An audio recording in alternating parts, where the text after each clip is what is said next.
وعلى آله وصحبه أجمعين. اللهم إنا نسألك الهدى والتقى والعفاف والغنى.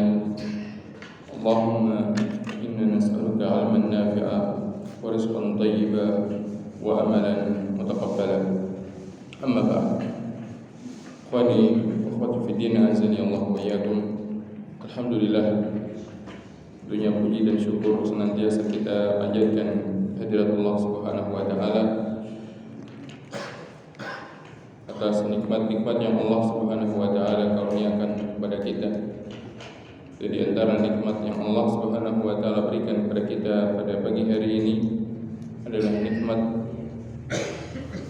untuk bisa memulai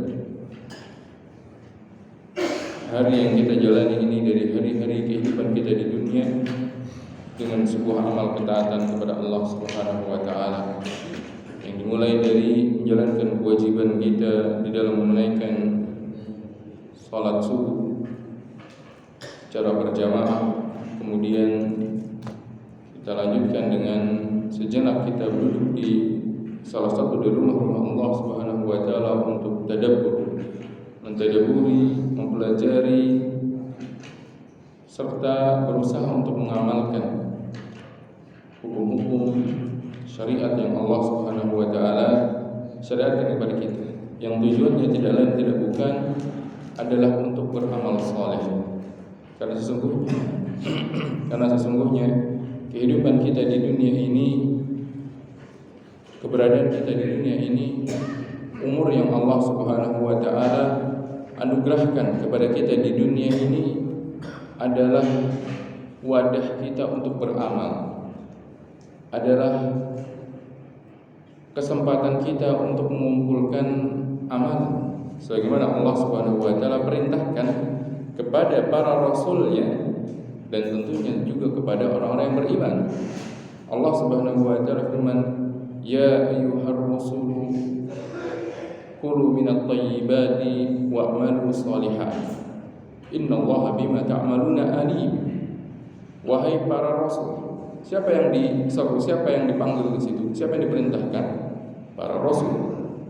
Kulu minat tayyibat, makanlah kalian dari hal-hal yang baik, wa'malu shalihat, dan beramal solehlah kalian. Kalau seandainya para rasul saja yang merupakan utusan-utusan Allah Subhanahu wa taala yang tentunya sudah terjamin mereka akan masuk ke dalam surga, mereka tetap diperintahkan oleh Allah Subhanahu wa taala untuk beramal soleh.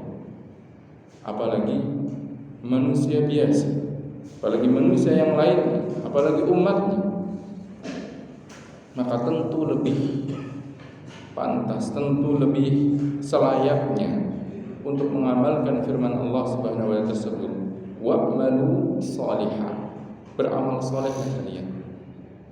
Maka kehidupan kita di dunia, hari-hari yang kita lalui ini adalah wadahnya kita untuk beramal. Ingin kita isi apa wadah kita ini? Ada orang yang mengisi wadahnya dengan amal-amal saleh, amal-amal kebaikan, maka wadah tersebut akan bisa dia manfaatkan isinya kelak pada hari kiamat. Ada yang dia mengisi wadahnya ini, umurnya ini dengan amal keburukan, sehingga kelak yang akan dia tuai pun adalah keburukan. Waliyahulillah. Maka tentunya tatkala Allah Subhanahu wa taala memberikan kepada kita nikmat bangun di pagi hari, diberikan hidayah hati kita, mau untuk menjalankan perintah Allah Subhanahu wa taala, baik dengan mengerjakan salat berjamaah, salat wajib maupun salat-salat sunnah. Kemudian Allah SWT berikan kesempatan kepada kita, kesehatan, waktu untuk bisa mempelajari tentang syariat Allah Subhanahu wa taala, maka itu merupakan sebuah nikmat. Nikmat yang harus terus kita syukuri dan nikmat yang harus terus kita buahkan dengan amalan-amalan ketaatan kepada Allah Subhanahu wa taala. Maka ikhwani wa akhwati fid din, a'azzani Allah wa iyyakum. Pada kesempatan pagi hari yang berbahagia ini, kembali kita melanjutkan pembahasan di dalam kitab Riyadhus Shalihin min kalami Sayyidil Mursalin yang disusun oleh Imam An-Nawawi rahimahullah taala, masuk pada bab yang berjudul Babul Wasiyati bin Nisa. Bab wasiat kepada kaum lelaki agar mereka berbuat baik kepada para wanita.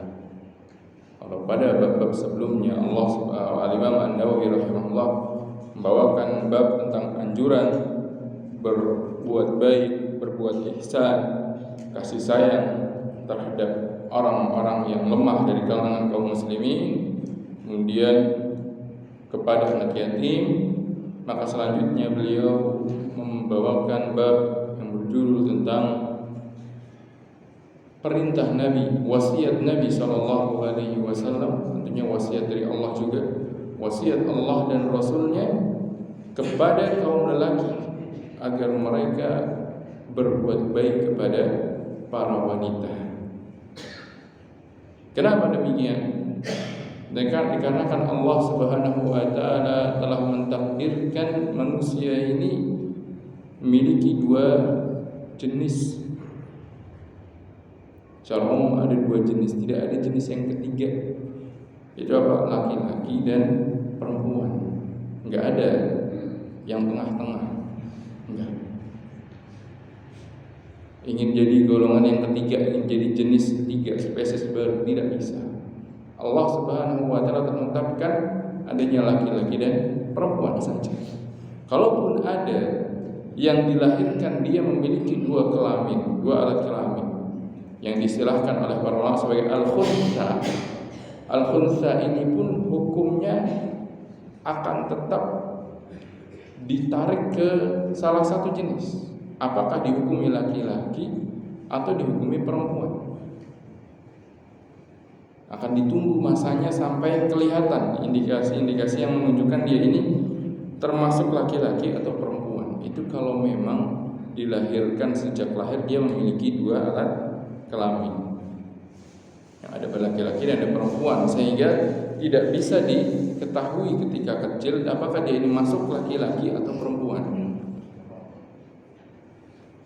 Ini istilahkan al-khunsa. Dan ada kalanya khunsa ini sampai dewasa, sampai besar masih belum bisa diketahui kecenderungannya laki-laki atau perempuan, tapi pasti akan dihukumi ke salah satunya. Tidak akan diberikan hukum orang ketiga, itu orang khunsa, tidak ada. Maka Allah SWT menakdirkan manusia ini laki-laki atau perempuan. Bahkan Allah SWT mengabarkan bahwasanya orang yang dia beralih ke salah jenis yang lain, padahal Allah sudah jadikan dia dilahirkan dalam satu jenis pertama, laki-laki, kemudian dia ingin berpindah menjadi perempuan, maka dia dilaknat.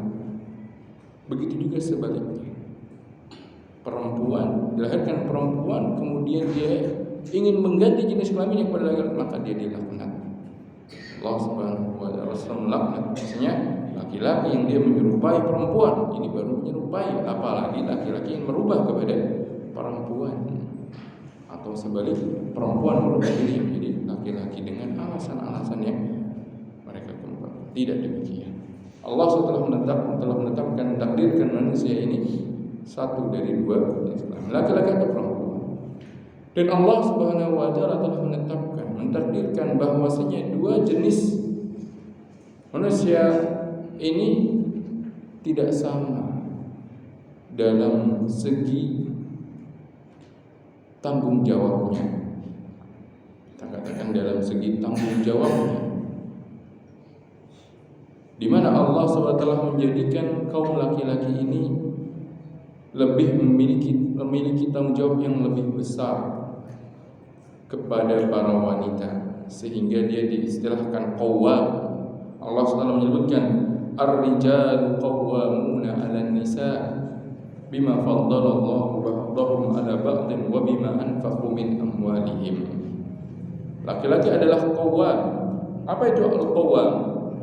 Laki-laki adalah qawwam bagi para wanita. Apa itu al-qawwam? Al-qawwam itu al-qayyimu bi umurihim, yaitu orang yang mengurus keperluan orang lain tersebut.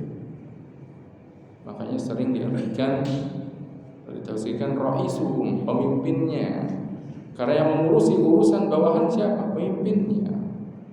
Yang bertanggung jawab untuk mengurus, mengatur, menyediakan keperluan bawahan-bawahannya adalah pemimpin. Maka kita disebut qawwam. Baik kebutuhan-kebutuhan hidupnya maupun kebutuhan-kebutuhan rohaninya. Maka laki-laki diperintahkan untuk mendidik istrinya, laki-laki diperintahkan untuk menafkahi istrinya, laki-laki diperintahkan untuk bersabar atas kesalahan-kesalahan yang dilakukan oleh istrinya, dan tidak hanya melihat kepada kesalahan-kesalahannya saja. Bisa jadi ada perilaku yang tidak dia senangi, ternyata ada perilaku lainnya yang dia senangi. Nanti akan dia bawakan dalil-dalil dalam bab ini yang berisi tentang perintah kepada para laki-laki agar mereka bersabar untuk menunaikan tanggung jawab ini. Maka tatkala Allah SWT berfirman ar-rijalu qawwamuna 'alan nisa, laki-laki itu lebih bertanggung jawab. Laki-laki itu adalah pemimpin. Kalau kita ingin mengartikannya, sebagian yang diartikan laki-laki adalah pemimpin bagi para wanita, bukan tujuan maksud tersebut adalah laki-laki harus meninggikan hati kepada para wanita. Tapi maksudnya adalah Allah SWT tegaskan laki-laki itu memiliki tanggung jawab yang besar, sebagaimana pemimpin itu memiliki tanggung jawab kepada orang-orang yang dipimpinnya. Bukan pemimpin kemudian menjadi orang yang dia lebih meninggikan hati, lebih merasa lebih tinggi dibandingkan yang dipimpin. Bukan demikian. Maka karena itu laki-laki memiliki tanggung jawab yang besar pada para wanita. Maka Imam An-Nawawi rahimahullah mengingatkan kita di dalam kitab ini tentang wasiat Allah dan wasiat Rasulnya kepada para laki-laki agar mereka menunaikan tanggung jawab mereka terhadap para wanita. Beliau bawakan dua firman Allah Subhanahu wa taala di dalam bab ini sebelum masuk pada hadis-hadis yang berikutnya. Yang pertama, Allah Subhanahu wa taala tegaskan dalam surat An-Nisa ayat yang ke-19, wa ashiruhunna bil ma'ruf. Wa ashiruhunna bil ma'ruf. Dan kalian wahai para laki-laki, perlakukanlah wanita-wanita, yaitu istri-istri kalian, dengan hal yang ma'ruf. Perlakukanlah mereka, bermuamalah dengan mereka, bergaullah dengan mereka, lakukan keseharian dengan mereka dengan cara yang ma'ruf. Apa itu cara yang ma'ruf? Al-ma'ruf dikatakan sesuatu itu ma'ruf pertama apabila hal tersebut sesuatu yang dikenal di dalam syariat, itu dikenal secara syariat bahwasanya itu adalah hal yang baik. Makanya jadi tolak ukur pertama adalah syariat. Ketika syariat menetapkan perkara ini, tindakan ini, perilaku ini baik, maka itu ma'ruf. Kalau syariat ternyata mengingkarinya, mengatakan ini tidak baik, tindakan ini tidak baik, perilaku tidak baik, maka itu bukan ma'ruf namanya, itu mungkar. Makanya diistilahkannya ma'ruf. Ma'ruf itu secara bahasa artinya adalah sesuatu yang dikenal. Maksudnya apa dikenal? Dikenal oleh syariat bahwasanya itu adalah baik. Syariat itu maksudnya siapa? Syariat itu maksudnya adalah Allah dan Rasulnya. Ketika Allah dan Rasulnya menyatakan sebuah perilaku ini baik, maka itu adalah ma'ruf. Ketika Allah dan Rasulnya mengingkari sebuah perilaku, meskipun itu perilaku yang sudah berjalan bertahun-tahun, ratusan tahun, ribuan tahun, tapi kalau Allah dan Rasulnya menyatakan itu hal yang diingkari, maka itu mungkar namanya. Maka yang ma'ruf menjadi tolak ukur perkara itu dikatakan ma'ruf. Yang pertama adalah disetujui oleh syariat. Entah itu diperintahkan, entah dibiarkan tanpa dilarang. Karena sesuatu yang disetujui itu ada kalanya diperintahkan, ada kalanya tidak diperintahkan, tidak juga dilarang, tapi diperbolehkan. Maka tingkatan hukum itu kayak dibagi para ulama, ada yang wajib, ada yang mustahab, ada mubah. Adapun ketika dilarang, maka ada yang haram, ada yang makruh. Maka sesuatu yang dimakruh dikatakan sesuatu itu ma'ruf adalah sesuatu yang disetujui oleh syariat yang pertama. Yang kedua, kalau syariat tidak memerintahkan, tidak juga melarang, tapi sesuatu tersebut menjadi sesuatu yang dikenal dan dianggap baik oleh masyarakat yang hidup di sekitar situ, oleh manusia yang hidup di masa tersebut, maka hal tersebut pun dihukumi hal yang ma'ruf. Meskipun syariat tidak memerintahkan, tapi syariat tidak melarang. Kalau syariat melarang jelas sudah tidak menjadi perkara yang ma'ruf. Tapi kalau syariat tidak melarang, tidak pula memerintahkan, membiarkan, tidak ada sebuah pernyataannya dalam nas-nas syar'i, dalam firman Allah dan sabda Nabi SAW. Tapi dalam kebiasaan masyarakat tersebut ada sebuah kebiasaan, ada sebuah standar yang mereka katakan itu baik, maka itu pun dihukumi hal yang ma'ruf, hal yang ma'ruf. Contohnya ketika kita menanyakan berapa sih nafkah yang wajib bagi seorang istri yang harus dinaikkan suaminya, maka Allah SWT tidak pernah menetapkan nafkahnya sekian dinar, sekian dirham, sekian kilo. Rasulullah juga tidak menetapkan demikian. Maka kembalinya adalah kepada apa yang berlaku dan dianggap ma'ruf di kehidupan manusia di masa tersebut. Maka Allah SWT perintahkan kepada para laki-laki, wa ashiruhunna bil ma'ruf, dan perlakukanlah mereka, bermuamalah dengan mereka, yaitu para wanita, para istri kalian, dengan cara ma'ruf, yaitu dengan perilaku yang disetujui oleh Allah dan Rasulnya, dan dengan perilaku yang dihukumi baik oleh masyarakat, oleh manusia di masa mereka hidup.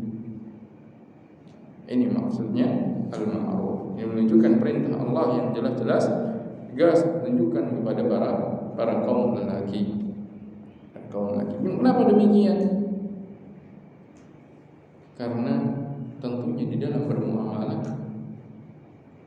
seorang ada kalanya dia menjumpai hal yang tidak menyenangkan dari orang yang dia ajak bermuamalah. Apalagi kalau muamalahnya orang yang ketemu terus 24 jam atau tidak sampai 24 jam pun, ya setidaknya lebih dominan ketemunya, minimal setengah harian terus atau lebih. Maka tentunya dia lebih berhak lagi untuk diperlakukan dengan cara yang ma'ruf, karena kan mungkin ada kalanya mendapati perilaku yang tidak menyenangkan, maka menyikapinya pun harus dengan cara yang ma'ruf. Maka Allah tegaskan kembali kepada para laki-laki agar mereka bermuamalah pada para istrinya dengan cara yang ma'ruf. Bagaimana bentuk perkara-perkara yang ma'ruf tersebut nanti akan kita ketahui seiring dengan dalil-dalil yang dibawakan oleh Imam An-Nawawi rahimahullah dalam itu ayat yang pertama. Perintah Allah agar pada para laki-laki, para kaum lelaki, agar mereka berbuat ma'ruf pada para wanita. Ayat yang kedua dalam surat An-Nisa ayat 129.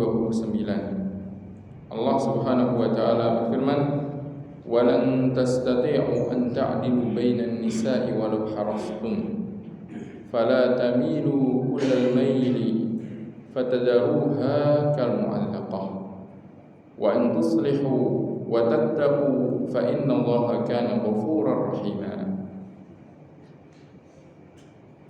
Dan sungguh kalian wahai para laki-laki, kalian tidak akan sanggup untuk berbuat adil di antara para wanita meskipun kalian sangat ingin. Maksudnya ayat ini ditujukan kepada para laki-laki yang memiliki istri lebih dari satu. Nah, kita ketahui bahwasanya Allah SWT ada mengizinkan pada kaum laki-laki untuk memiliki lebih dari seorang istri. Tentunya dengan batasan maksimalnya adalah 4 dalam masa dia pernikahannya. Bukan berarti kemudian izin tersebut menjadikan laki-laki itu bebas sebebas-bebasnya, tidak ada aturan, tidak ada hukum-hukum, tidak. Ternyata semakin bertambah orang yang dia pimpin, semakin bertambah orang yang berada di bawah tanggung jawabnya, maka semakin besar tugasnya dan semakin berat hukumannya ketika dia melalaikan tugas tersebut. Di antara tugasnya, di antara kewajibannya apa Allah tegaskan di dalam ayat ini, yaitu apa? Walan tastati'u an ta'dilu bainan nisa'i walau harastum. Kalau kalian memiliki istri lebih dari satu, kemudian kalian dapat istri kalian berbeda perlakuannya terhadap kalian, sebagian lebih baik perlakuannya kepada kalian, sebagian akhlaknya lebih mulia, tabiatnya, karakternya lebih indah dibandingkan yang lain, lebih menjadikan kalian senang, lebih jadikan kalian ini cenderung kepada salah satunya atau sebagiannya, dan menjadikan kalian ini membanding-bandingkan satu dengan yang lain. Demikian biasanya pada umumnya demikian. Jika seorang memiliki istri lebih dari satu, baru dia akan merasakan, baru dia akan bisa menilai bagaimana karakter istri-istrinya, mana yang lebih baik kepada dia, mana yang lebih perhatian, mana yang lebih dekat kepada dia. Maka akan muncul rasa cinta kesebagiannya tidak seperti rasa cinta kesebagian yang lain, atau bahkan menjadikan dia membenci sebagian yang lain lebih cinta kepada yang lain. Meskipun apa? Meskipun dia berusaha untuk berbuat adil, berusaha untuk menyamakan dalam kecintaan, cintanya dibagi 50-50, kasih sayangnya, kedekatannya, kecenderungannya ingin jadikan 50-50, Allah SWT telah tegaskan. Tabiat laki-laki, walan tastati'u, kalian tidak akan pernah sanggup. Tidak akan pernah sanggup. Kalau dalam urusan apa? Perasaan, membagi dalam hal yang sama, tidak akan pernah sanggup. Kecintaan tidak akan sanggup. Maka bohong ketika seorang mengatakan mencintai istrinya dengan cintaan yang sama satu dengan yang lain. Karena Allah telah menegaskan walan tastati'u, kalian tidak akan pernah sanggup. Dan itu tidak bisa diukur memang secara zahir, karena itu adalah amalan hati.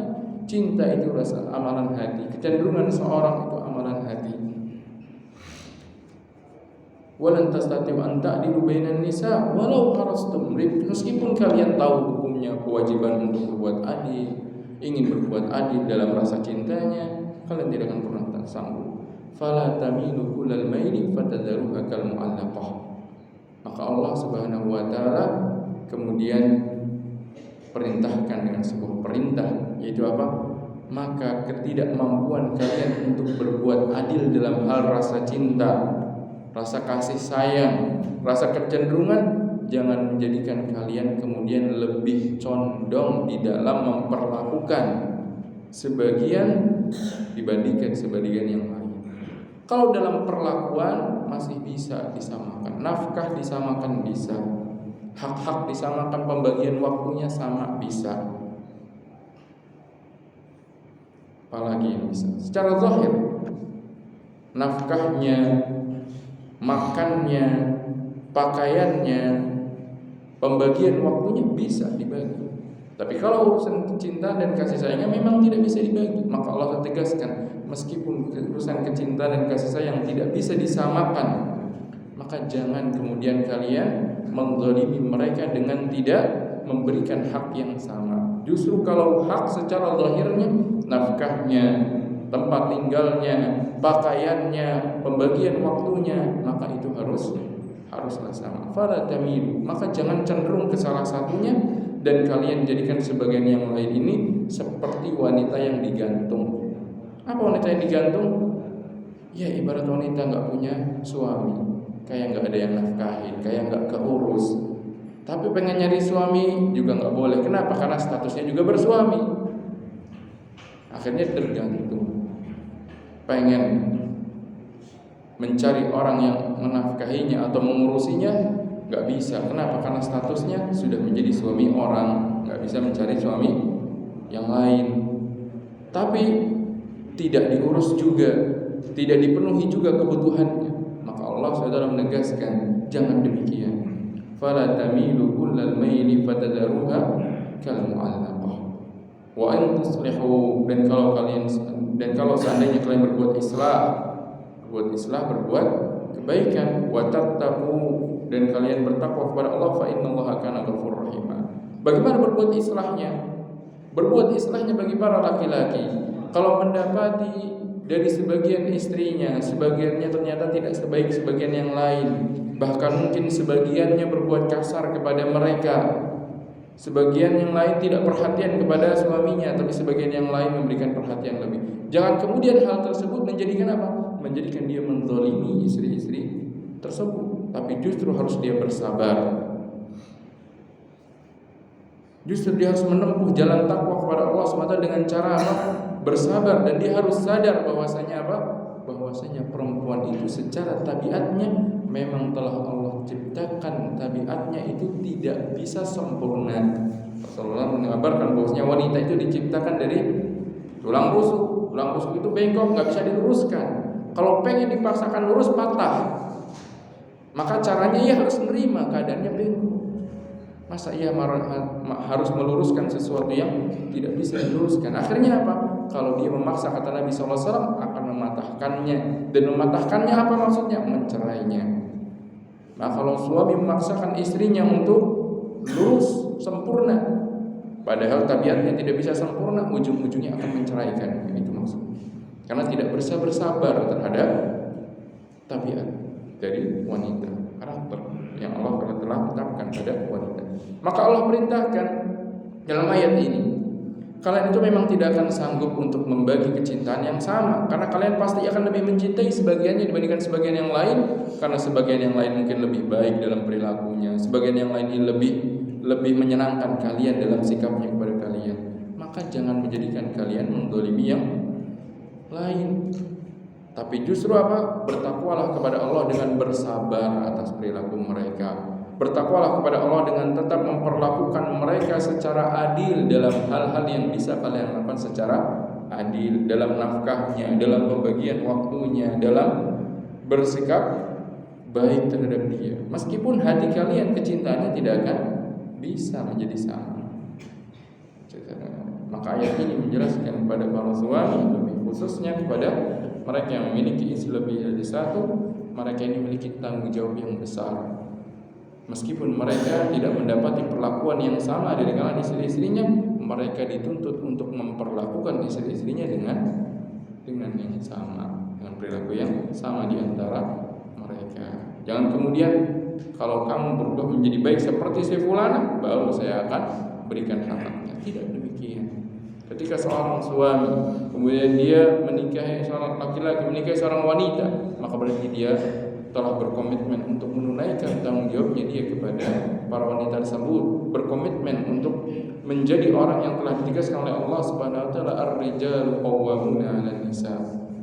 Maka ayat ini pun mengingatkan kepada kita perintah untuk berbuat baik kepada para wanita, wabil khususnya kepada para istri, wabil khususnya lagi kalau istrinya lebih dari satu. Maka lihat bagaimana Rasulullah SAW begitu baik, begitu adilnya beliau kepada para istri-istri beliau.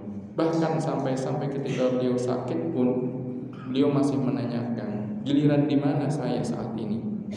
Waktunya bersama siapa saya ini? Beliau tidak memilih untuk kemudian pada siapa? Yang paling beliau cintai siapa? Beliau ini tinggal di situ saja, lebih bisa untuk merawat beliau mungkin, lebih bisa untuk memperhatikan beliau, tidak. Tapi beliau menanyakan, giliran di mana saya pada malam ini?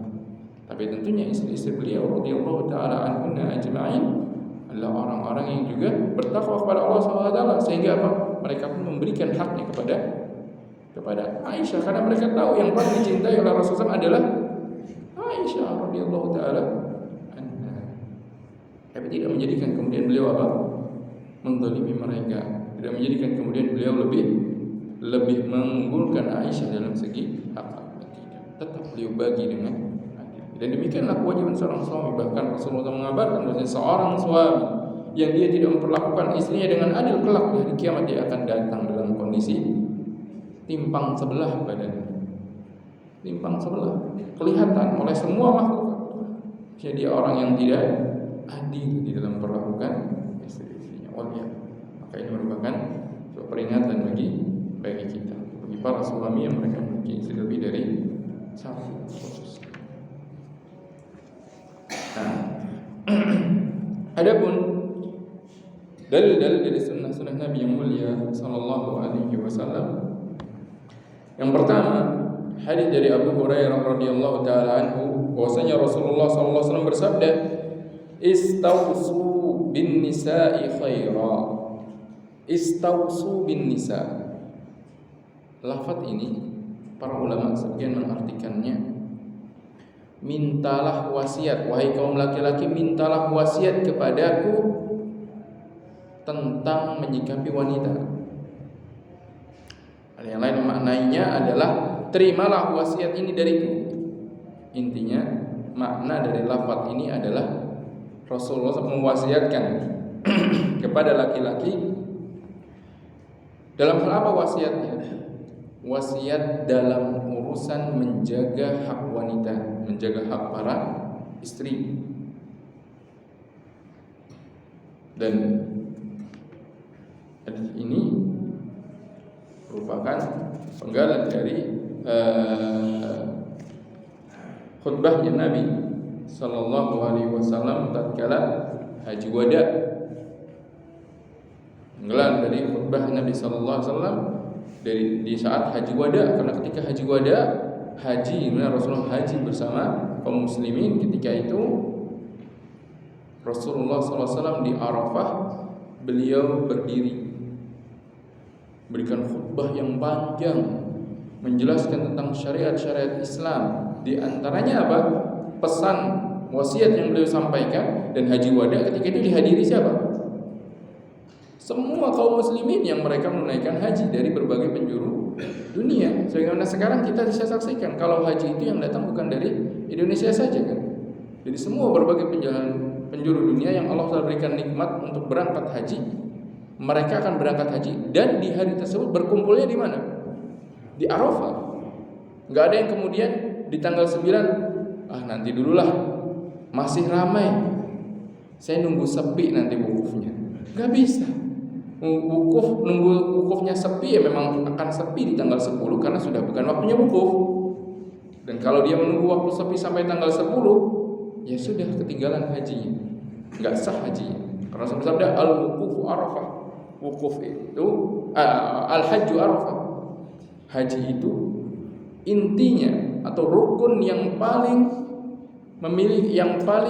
utama dikarenakan memiliki batas waktu yang kalau sudah kelewat enggak bisa disusul adalah apa? Wukuf di Arafah. Kalau orang berangkat haji kena macet di jalan, kalau ada kendala perjalanannya, baru menginjakkan kaki di Arafah setelah terbit fajar di hari Idul Adha, ya sudah, tahun depan harus berangkat lagi. Kenapa? Enggak bisa haji tahun tersebut, sudah tidak sah hajinya karena tidak bisa melakukan rukun. Beda halnya dengan apa? Tawaf. Sedang ramai, enggak bisa tawaf di hari Idul Adha tanggal 10, 11, 12, 13, ya enggak apa-apa. Nanti tunggu, ketika dia sedang sakitnya nanti tunggu sembuh. Sedang haid nanti tunggu selesai haidnya, meskipun apa? Sudah lewat dari tanggal 13. Tapi kalau haji, kalau Arafah tidak bisa. Maka ketika di Arafah Rasulullah SAW berkhutbah. Di antara isi khutbah beliau adalah tentang ini. Istausu bin nisa'i khaira. Wahai kaum muslimin, wahai para laki-laki, terimalah wasiatku ini. Itu wasiat tentang wanita. Apa isinya? Perlakukanlah wanita dengan baik. Istausu bin nisa'i khaira. Terimalah wasiat berbuat baik, wasiat agar kalian berbuat baik terhadap para wanita. Kenapa demikian? Kenapa kok laki-laki yang diperintahkan? Kenapa kok Rasulullah menegaskan hal ini kepada laki-laki? Bukan berarti kemudian perempuan tidak diperintahkan berbuat baik kepada laki-lakinya, tidak. Konteksnya ini sedang ditujukan kepada para laki-laki. Kenapa? Rasulullah menjelaskan fa innal mar'ata khuliqat min dhila'. Karena perempuan ini asal penciptaannya yaitu ibu kita Hawa, istri Nabi Adam alaihissalam, itu diciptakan dari rusuk, tulang rusuk. Asal muasalnya wanita ini asal penciptaan dari tulang rusuk. Wa inna a'waja ma fid dhila a'la. Dan sesungguhnya yang paling bengkok dari tulang rusuk ini adalah bagian atasnya, di mana kalau kalian fa in dhahabta tuqimu kasarta, kalau kalian memaksakan untuk meluruskan padahal memang sifatnya bengkok. Ada orang pengen, wah ini rusuknya bengkok nih, harus diluruskan. Ya nggak bisa, memang bengkok. Bentuknya memang seperti itu, melengkung. Bentuknya memang melengkung, nggak bisa dijadikan lurus. Kalau jadikan lurus tulang punggung nanti namanya. Fa in dhahabta tuqimu kasartahu, kalau engkau bermaksud untuk meluruskannya malah engkau patahkan. Wa in taraktahu lam yazal a'waj, dan kalau engkau biarkan tidak diluruskan, ia akan tetap melengkung. Fastausu bin nisa'i, maka terimalah wasiatku ini. Maksudnya apa? Berarti kalau engkau ingin tetap bersama wanita, maka sabarlah dengan kelengkungan yang ada. Maka sabarlah dengan kondisi yang ada, yang memang kondisinya adalah melengkung, tidak bisa sempurna. Itu ibarat, itu makna ibarat. Kalian akan dapati ketika kalian memiliki wanita, ketika kalian memiliki istri-istri, maka kalian akan dapati sebaik apapun istri yang kalian miliki, maka pasti akan ada apa? Kekurangannya, ada kelengkungannya. Meskipun dia istri yang solehah dari segi agama, pasti ada saja perilaku yang menjadikan suami itu tidak senang. Ada saja. Entah dalam urusan agamanya baik, ternyata dalam urusan dunianya, dalam segi perhatiannya, dalam segi ketelatenannya, mungkin dalam urus suami tidak seperti wanita lain yang ternyata lebih telaten. Ada saja. Ada sebaliknya. Ternyata dalam segi dunianya lebih perhatian, lebih telaten ngurus suaminya, ternyata agamanya tidak sesempurna wanita yang lain. Maka jangan berharap sempurna semuanya, tidak. Tapi justru apa? Tapi justru ambillah sikap untuk bersabar atas perilaku yang menjadikan kalian tidak senang, dan berusaha untuk terus apa? Untuk terus bermuamalah dengan cara yang baik. Maka selama kelangkungannya tersebut, selama perilaku yang tidak menyenangkan bukanlah perilaku maksiat, maka kalian biarkan saja. Selama itu hal-hal yang mubah, misalkan hal-hal yang mubah, bukan hal-hal yang haram, maka ya bersabar saja atas perilaku tersebut. Tidak harus menuntut dia, kamu harus jadi seperti fulan, aku lihat si fulan demikian. Akhirnya apa? Yang ada akhirnya ketika menuntut terus untuk menjadi seorang istri yang sempurna, tidak ada kekurangannya, maka yang jadi apa? Ibarat kita ingin meluruskan tulang rusuk yang bengkok, akhirnya patah. Akhirnya apa? Maksudnya patah apa? Disebutkan dalam riwayat yang berikutnya. Maka Imam Nawawi membawakan riwayat yang berikutnya, wa inna kasruha talaquha, mematahkannya yaitu mentalaknya. Ujungnya berujung talak. Kalau apa? Kalau kalian tidak bersabar atas perilaku yang kalian anggap tidak senang, selama itu bukan perkara yang haram, maka bersabarlah, maka biarkanlah pada hal tersebut. Ini maknanya. Maka dalam hadis ini menunjukkan tentang bagaimana seharusnya para laki-laki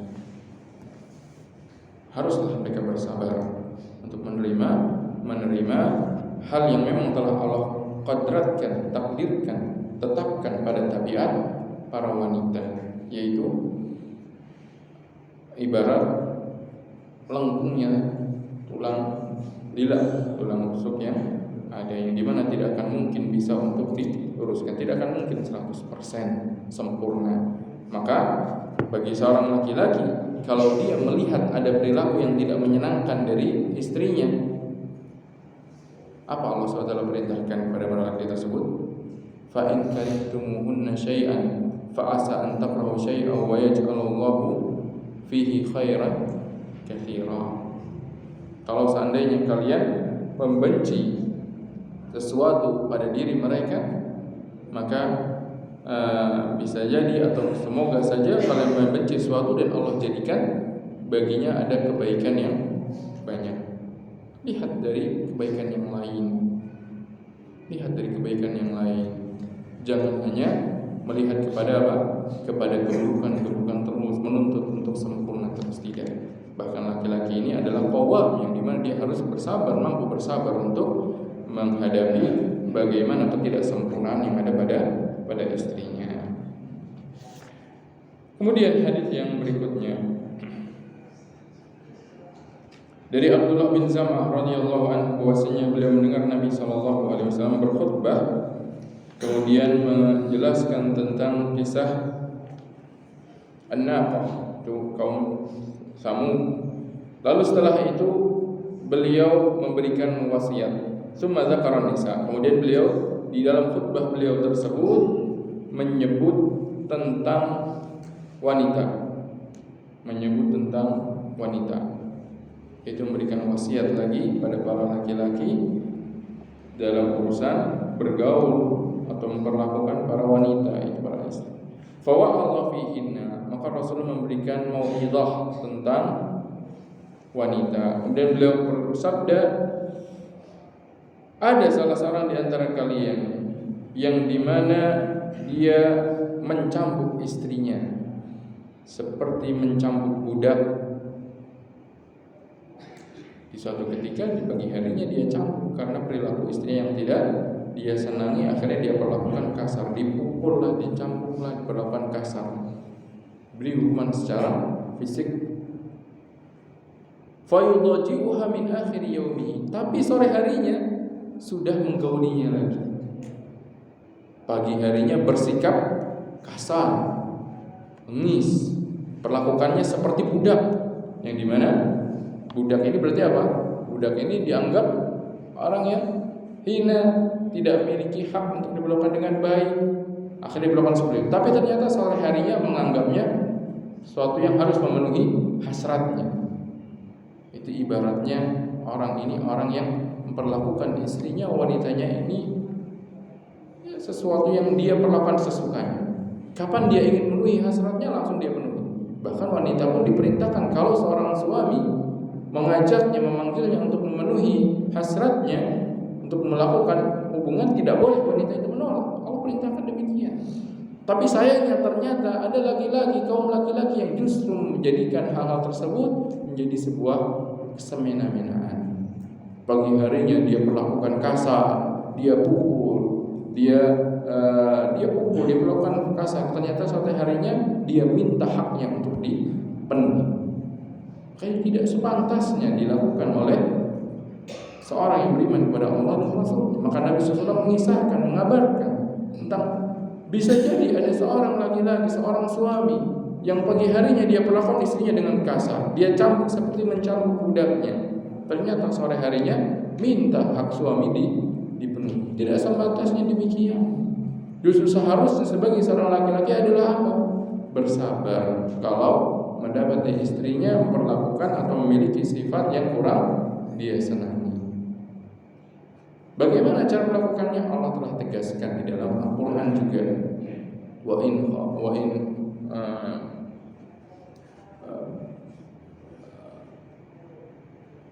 Allah telah tegaskan, fa'iduhunna wahjuruhunna fil madaji'i wadribuhun.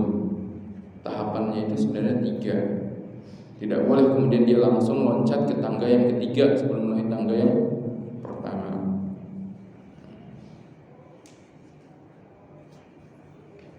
Wallati takhafuna nushuzahunna fa'iduhunna wahjuruhunna fil madaji'i wadribuhun. Dan wanita-wanita, istri-istri yang kalian khawatir perbuatan nusyuz. Apa itu perbuatan nusyuz? Itu mereka merasa tinggi hati terhadap para suaminya, tidak mau mentaati perintah suaminya. Selama perintah tersebut bukan kemaksiatan, maka seorang istri itu wajib taat. Bahkan Rasulullah menggambarkan, kalau seandainya boleh diperintahkan untuk memerintahkan seorang sujud kepada manusia, maka beliau akan perintahkan seorang istri itu sujud kepada suaminya. Menunjukkan bahwa istri itu sangat-sangat diperintahkan untuk taat kepada suami pada perkara yang bukan maksiat. Nah, kalau seandainya kalian, wahai para laki-laki, kalian khawatir ada perilaku meninggikan hati dari kalangan istri kalian, di kalangan istri-istri kalian, sehingga mereka tidak mau untuk menjalankan perintah-perintah kalian. Fa'idhuhunna, maka langkah yang pertama, berikan mau'izah, nasihati dengan cara ingatkan dia tentang kewajibannya sebagai seorang istri agar taat kepada suami selama perintah yang diberikan suaminya itu bukan maksiatan pada Allah dan Rasulnya, maka istri itu wajib taat. Tapi kalau perintahnya adalah perintah maksiat, maka tidak ada ketaatan kepada makhluk siapapun orangnya. Kalau itu adalah kemaksiatan, maka berikan mau'izah, sampaikan perintah Allah, sampaikan perintah Rasul kepada para wanita agar mereka taat dengan cara yang baik tentunya, dengan cara yang baik. Namanya mau'izah. Kan orang isi mau'izah itu kalau kita diundang, Pak tolong isi tausiah, nggak mungkin bentak-bentak kan ya ketika nasihat ini. Berikan mau'izah itu dengan cara yang baik, dengan tutur kata yang baik, bahasa yang baik, bahasa yang sopan, dengan nada yang lembut pada para istri. Fa'idhuhunna. Kalau nggak mempan juga, sudah diberikan nasihat, ternyata tidak berubah, tetap menjadi wanita yang membangkang terhadap perintah suaminya, wahjuruhunna, maka hajar. Hajar ini jangan salah kaprah, bukan hajar, bukan. Hajar di situ apa? Jauhi, palingkan wajahmu darinya. Kapan? Fil madaji, di tempat tidur. Udah, saya nggak mau tidur bareng kamu sampai kamu berubah tidur. Kalaupun tidur di ranjang yang sama, membelakanginya. Kalaupun tidak, maka tidak tidur seranjang dengannya. Ini bentuk hajar. Bentuk hajar terhadap istri. Hajar yang diperbolehkan sampai kapan? Sampai dia lihat istrinya ini bisa berubah. Ternyata tidak berubah juga, dinasihati tidak mempan, dihajar juga tidak mempan. Suaminya menghajar malah dikunci pintunya. Sedih juga. Maka apa? Wadribuhun. Baru langkah terakhir apa? Yaitu pukulan. Pukulan apa? Bukan pukulan yang melukai, bukan pukulan di wajah, tapi pukulan yang sekedar mendidik saja. Entah di tangan kah, entah di kaki kah. Pukulan yang tidak sampai melukai, tapi pukulan yang hanya menunjukkan suaminya ini marah. Suami ini tidak senang melakukan seperti itu, harus berubah. Fa'idhuhunna wadribuhunna wadribuhunna. Fa'in ata'nakum, kalau sudah taat dengan tahap yang pertama sudah taat, tidak perlu langkah kedua. Dengan langkah kedua sudah taat, tidak perlu langkah berikutnya. Kalau langkah ketiga tidak taat, fa'in ata'nakum fala tabghu 'alaihinna sabila, maka tidak perlu kalian mencelanya, tidak perlu kalian menyakitinya, menghinanya, tidak perlu. Bahkan apa? Kalau memang sudah tidak sanggup lagi apa? Dengan ditempuh tahap tersebut, Allah sudah perintahkan langkah lagi. Fa in khiftum shiqaqa bainihima fab'athu hakaman min ahlihi wa hakaman min ahliha. Tempuh jalur mediasi. Baru tempuh jalur mediasi. Tidak bisa diselesaikan berdua, tempuh jalur mediasi melalui orang lain. Dari pihak keluarga laki-laki, pihak keluarga perempuan, masing-masing mengutus orang yang akan berembuk rundingan. Kira-kira baiknya bagaimana nih keduanya? Berusaha untuk memediasi di antara keduanya. Apakah harus dilanjut atau harus berpisah? Intinya Allah telah tegaskan langkah-langkahnya, dikarenakan pentingnya hal tersebut sampai Allah SWT menjelaskan langkah-langkahnya. Namun pada asalnya seorang laki-laki harus bersabar. Tidak boleh dia perlakukan istrinya sebagaimana dia memperlakukan budak. Tidak boleh dia perlakukan istrinya dengan kasar sebagaimana dia memperlakukan budak, padahal dia pun akan minta dipenuhi hak-haknya. Maka dalam hadis ini Rasulullah mau memberikan pesan kepada para laki-laki jangan sampai seperti itu. Kemudian tsumma wa'adahum fi dhahikum min ad-dhurr. Kemudian berikutnya beliau pun memberikan nasihat yang tidak ada kaitannya dengan hubungan suami istri, tapi nasihat berhubungan dengan bagaimana memperlakukan atau bersikap ketika ada orang lain yang melakukan hal yang menurut mereka tidak pantas. Beliau memberikan nasihat dalam urusan ketawa gara-gara suara buang angin. Faqala Rasul bersabda, lima yadhab ahadukum mimma yaf'al. Kenapa kok ada di antara kalian ketawa ketika mendengar saudaranya buang angin? Padahal apa? Dia sendiri buang angin. Dia sendiri kadang juga buang angin. Maka tidak boleh demikian. Tidak boleh kemudian mentertawakan saudara kita, mentertawakan orang lain atas perilaku yang kita sendiri pun melakukan hal yang sama. Jangan mentertawakan orang lain kemudian apa? Kita seolah-olah tidak pernah buang angin. Tidak demikian. Artinya pada hadis yang disampaikan oleh Imam An-Nawawi di sini menjelaskan larangan untuk bersikap kasar kepada para wanita, bersikap kasar kepada para istri, atau bahkan sampai-sampai seperti yang beliau gambarkan dalam hadis ini, pagi hari yang menyiksa, pagi harinya menyakiti, sore harinya sudah langsung minta dipenuhi haknya. Tidak harusnya demikian. Hadis yang selanjutnya, wa an Abi Hurairah radhiyallahu anhu, dari Abu Hurairah radhiyallahu taala anhu, beliau mengatakan, qala Rasulullah sallallahu alaihi wasallam, Rasulullah sallallahu alaihi wasallam bersabda, la yafrahu mu'minun mu'minah. Tidak boleh seorang mukmin laki-laki memusuhi seorang mukmin perempuan. Maksudnya suami istri. Tidak boleh seorang suami ini memusuhi, membenci istrinya. Enggak boleh. In kariha minha khuluqan radiya minha akhar. Kenapa? Karena sebenarnya kalaupun ada perilaku istri yang tidak dia sukai, ada suatu perilaku istri yang tidak dia sukai, ada perilaku lain yang dia sukai. Manusia itu ada kalanya dia memiliki atau melakukan perilaku yang buruk. Tapi bukan berarti kemudian yang dia lakukan semuanya buruk. Tidak. Akan ada perilaku yang baik. Maka Rasulullah SAW mengajarkan kepada kita bagaimana seharusnya kita bersikap kepada orang lain, melihat perilaku yang dilakukan oleh orang lain. Kita coba untuk menimbang. Ada kalanya seorang itu dalam suatu ketika berperilaku buruk kepada kita atau menunjukkan hal yang tidak baik. Jangan kemudian kita perlakukan, kita hukumi secara umum, orang ini enggak pernah berbuat baik. Orang ini enggak ada kebaikannya, tidak. Tapi kita harus menimbang, orang itu harus adil. Allah Subhanahu wa taala perintahkan kepada kita, innallaha ya'murukum bil adli. Sungguhnya Allah perintahkan kalian untuk berbuat adil. Bahkan Allah SWT melarang kita, wala yajrimannakum syana'anu qaumin ala alla ta'dilu. Janganlah ketidaksukaan kalian kepada suatu kaum menjadikan kalian tidak berbuat adil. Tidak. Kalian harus tetap berbuat adil. Harus tetap ambil sikap, ambil langkah sesuai apa yang seharusnya. Ketika orang itu berbuat baik, maka balaslah kebaikannya dengan kebaikan.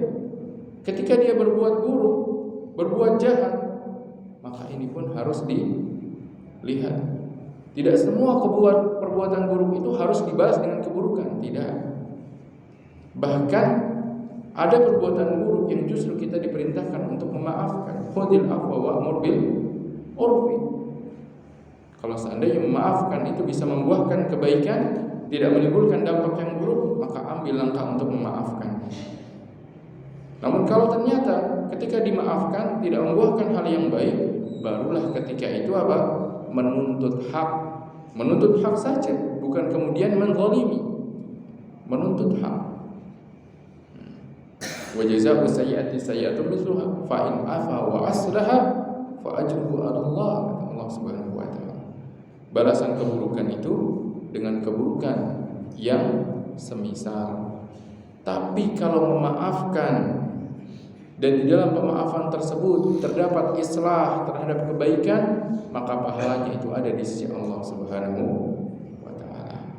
Maka menyikapi perbuatan orang lain, wabil khusus perbuatan istri, kalau konteksnya adalah antara suami istri ataupun di luar suami istri, karena hal tersebut bukan hanya sebatas pada hubungan suami istri. Seorang itu harus berbuat adil, harus menimbang antara as-sayyi'at wal hasanat. Rasulullah SAW berikan contoh di sini. Fa in kariha minha khuluqan. Kalau ada perilaku, ada sifat yang tidak dia senangi, maka ada sifat lain yang tentunya dia menyenanginya. Maka jangan kemudian menutup mata dari kebaikan yang ada pada istrinya. Haruslah dia sikapi dengan adil. Cobalah untuk bersabar kalau memang ada perilaku yang tidak dia senangi. Masih ada perilaku lain yang mungkin dia senangi, berbuat kebaikan padanya. Oleh karena itu Rasulullah SAW menggambarkan bahwasanya la yafrahu mu'minun mu'minah. Jangan sampai seorang mukmin itu membenci seorang mukminah, seorang suami membenci istrinya. In kariha minha khuluqan, kalau seandainya dia membenci atau tidak menyenangi suatu perilaku, radiya minha akhar, maka pasti akan ada perilaku lain yang dia pun menyenanginya, dia pun ridha. Maka dalam menyikapi istri, dalam menyikapi wanita secara umum, seorang laki-laki pun harus berusaha untuk adil. Adil di sini maksudnya adalah apa? Menimbang kebaikan dan keburukan, melihat kepada kebaikan dan keburukan. Jangan melihat keburukannya saja, menutup mata dari kebaikan yang ada. Sebaliknya begitu juga. Jangan melihat ini baik semua, keburukannya tidak dilihat sehingga tidak berusaha untuk memperbaiki. Tidak. Maka seorang itu haruslah bersikap bijak di dalam menyikapi perilaku-perilaku yang dia dapatkan. Selanjutnya, sedikit lagi kita bahas tentang bab ini. Dari Muawiyah bin Haidah radhiyallahu ta'ala beliau mengatakan, "Qultu, aku mengatakan, ya Rasulullah, ma haqqu zaujati ahadina alaihi?" Wahai Rasulullah, apa hak istri kita terhadap kita? Seorang sahabat laki-laki bertanya kepada Rasul tentang hak yang harus dia penuhi kepada istrinya. Menunjukkan semangatnya para sahabat. Maka bagi para suami itu banyak-banyak mempelajari tentang hak istri. Jangan banyaknya mempelajari hak suami. Karena nanti kalau yang dia pelajari hak suami saja, tidak mau mempelajari hak istrinya, yang ada apa? Dia terus menuntut hak tapi tidak menunaikan kewajibannya terhadap istrinya. Sebaliknya istri demikian. Istri itu banyak-banyak mempelajari hak suami. Jangan hanya mempelajari hak istri, sehingga seimbang nantinya. Seorang istri tahu hak suaminya sehingga dia tunaikan. Seorang suami tahu hak istrinya sehingga dia tunaikan. Jangan kebalik. Jangan kemudian dia terbalik. Hanya mau untuk mempelajari hak yang pada dirinya, tidak mau mempelajari tentang kewajiban-kewajiban. Maka di sini seorang sahabat ini, Muawiyah di sini mengajarkan kepada kita. Dia ini suami. Yang dia tanya apa? Bukan haknya dia sebagai suami. Yang dia tanya apa? Ya Rasulullah, apa hak istri kita yang harus kita tunaikan? Apa kata Nabi SAW? Antul imaha idza ta'imta, engkau berikan dia makan apabila engkau makan. Wa taksuha idza tasaita, dan engkau berikan dia pakaian kalau engkau membeli pakaian. Wala tadribil wajha, dan jangan engkau pukul wajahnya.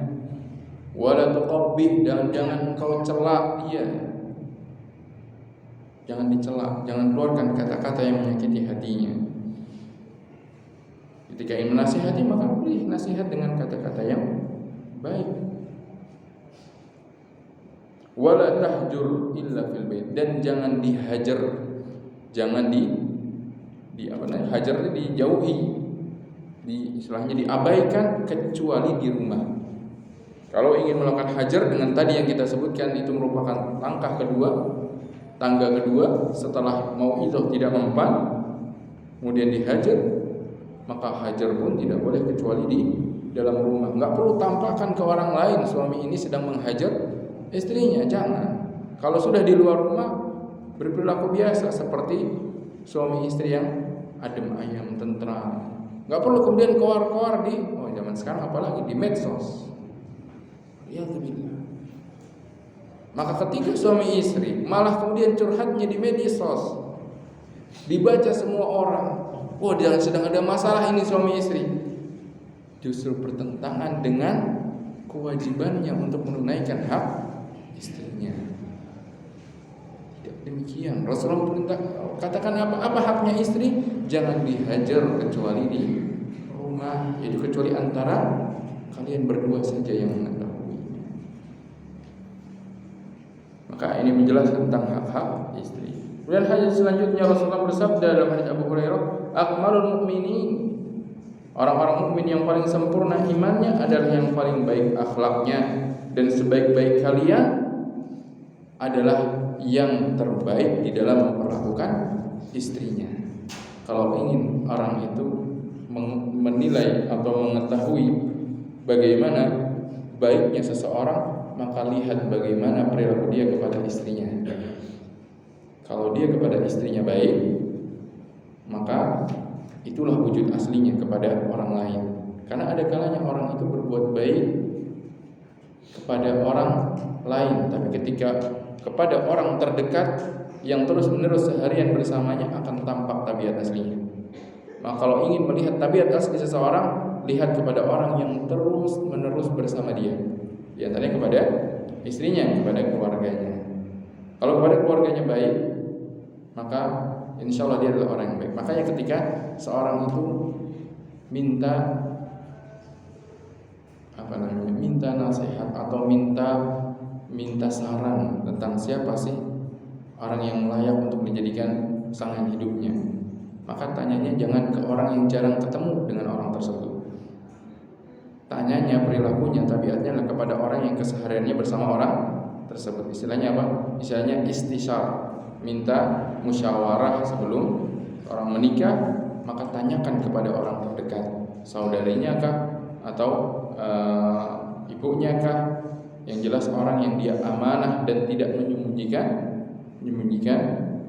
keadaan aslinya. Karena termasuk hal yang mimbabin nasihah, bab nasihah. Maka Rasulullah bersabda, khiyarukum li ahli, atau khiyarukum li nisa'ihim. Sebaik-baik kalian adalah yang terbaik di dalam memperlakukan para istrinya.